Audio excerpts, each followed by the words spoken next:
Salut tout le monde, salut Radou 737. Bon, moi c'est à la base c'est l'ITAM 1969.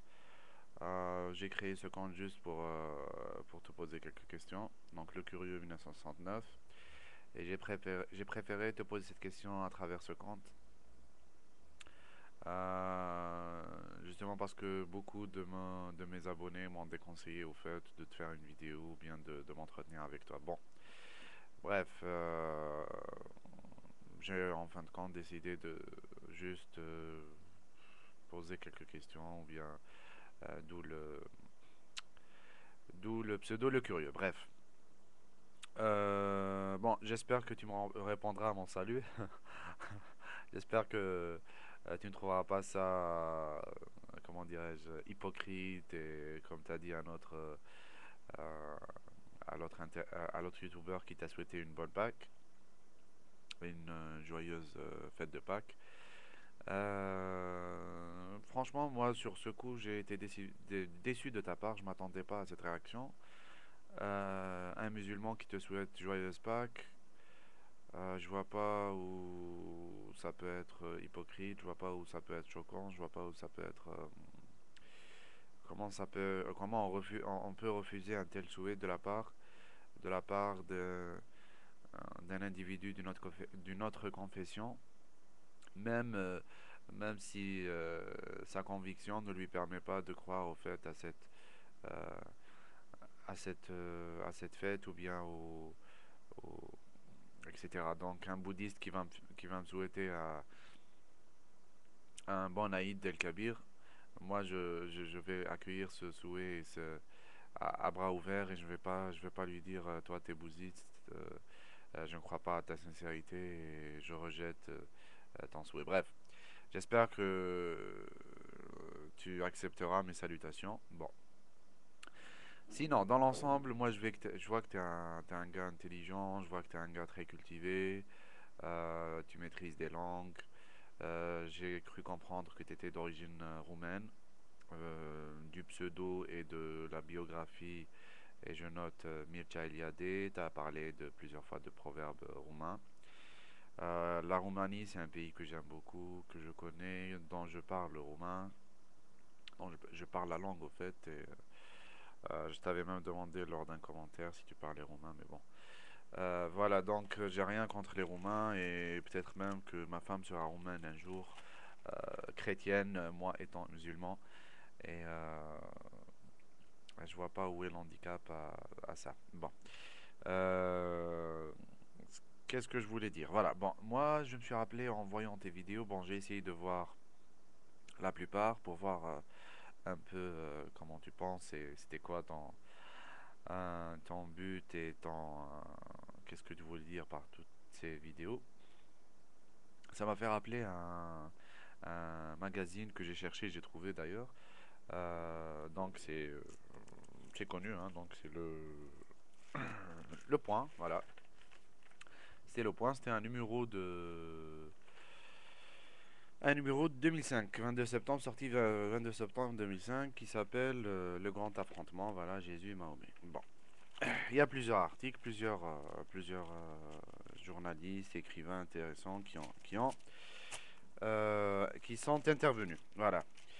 Voilà, donc voilà, c'est le titre, hein, donc, et le premier article,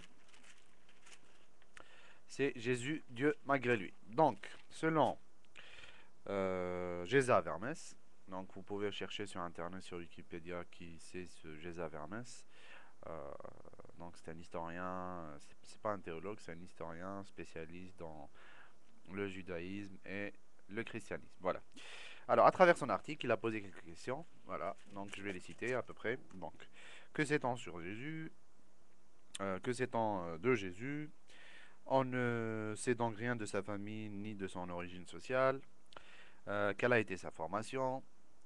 Quand commence-t-il à prêcher? Quelle fut son audience? Et quel était son message? Bon. Comment expliquer sa résurrection aussi par la suite? Et Jésus se considérait-il vraiment comme étant d'essence divine? Voilà. Donc, beaucoup de questions. Celle qui m'a, celle qui m'a un peu attiré, celle qui a un peu attiré mon attention, c'est que quel était son message. Bon, ici, cet auteur, peut-être dans une autre vidéo, si vous voulez, je vais vous lire tout l'article. Et voilà, donc il faut le souligner, cet appel ne s'adresse qu'au peuple juif. Les brebis perdues de la maison d'Israël. Les textes sont clairs, ces apôtres avaient pour ordre de ne pas chercher à convaincre les non-juifs. C'est Paul, juif, citoyen romain et de langue grecque, qui 20 à 30 ans après la crucifixion est allé convertir les païens, faute de pouvoir convertir les juifs installés hors de Palestine. C'est lui qui aujourd'hui doit être reconnu comme le vrai fondateur du christianisme. Voilà, donc Monsieur Radou, moi je suis musulman, d'accord, mais cet auteur n'est pas musulman, c'est un historien. Il est en train de raconter à travers tout son article qu'on connaît rien de Jésus, qu'il était charpentier ou peut-être maçon, mais selon le niveau de son langage, donc voilà. Mais son vocabulaire et les images qu'il emploie font plutôt penser à un paysan. On ne sait rien de sa famille. Selon certains évangiles, on dit qu'il a prêché 1 an, selon d'autres 33 ans. Les synoptiques ne sont pas conformes. Les évangiles synoptiques qui sont, je crois que c'est Paul et Matthieu, bref, les plus anciens ne sont pas tout à fait conformes aux évangiles de Jean, le dernier. Les évangiles de Jean ont été écrits 100 ans après, je crois, après la mort ou la disparition de Jésus-Christ. Voilà, donc sur la divinité, sur l'explication de la résurrection, comme quoi les apôtres avaient besoin de sa présence, avaient besoin de ressentir sa présence pour c'est pourquoi ce qui c'est pour la raison c'est pour la raison qu'ils ont inventé au fait enfin ou bien imaginé qu'ils vivaient en eux et qu'ils leur aient transmis le pouvoir, etc. Donc c'est un article, je lirai dans une autre vidéo si vous voulez. Voilà, qui, grosso modo, bref, moi, peut-être je suis un culte, comme tu l'as dit à certains. Moi, je lis pas les évangiles, mais j'ai lu un historien qui s'est occupé de ça à ma place.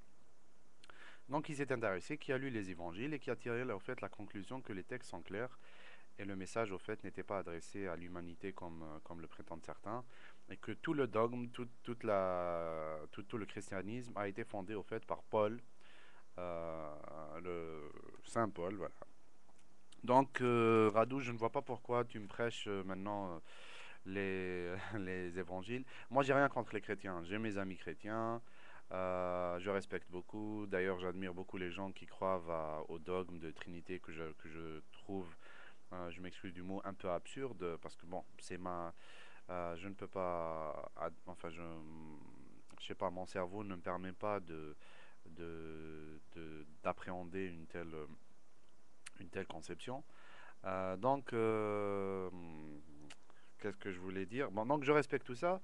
Je visite souvent les églises et, je vais même aux occasions de Pâques et tout pour voir la messe. Donc, je n'ai aucun problème pour ça.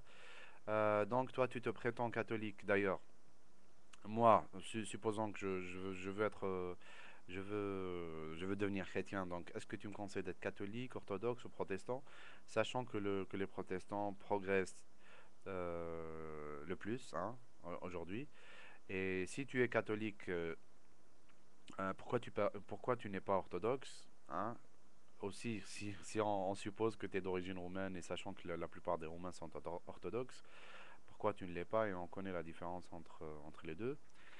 Et voilà, donc finalement, moi je comprends pas toute cette haine, je comprends pas toute cette rage que tu portes en toi d'ailleurs. Je vais te le dire franchement, t'es pas un gars qui m'inspire confiance et t'es pas. Je me permets de te tutoyer d'ailleurs parce on a le même âge. Mais franchement, à écouter tes vidéos, tu fais plus peur que tu n'inspires pas confiance du tout. Hein. Donc, et on voit que peut-être il y a quelque chose qui ne va pas, il y a quelque chose qui ne va pas en toi. Revois tes vidéos et peut-être qu'on en discutera. Voilà, je te salue encore une fois, je salue tout le monde et au revoir. Voilà.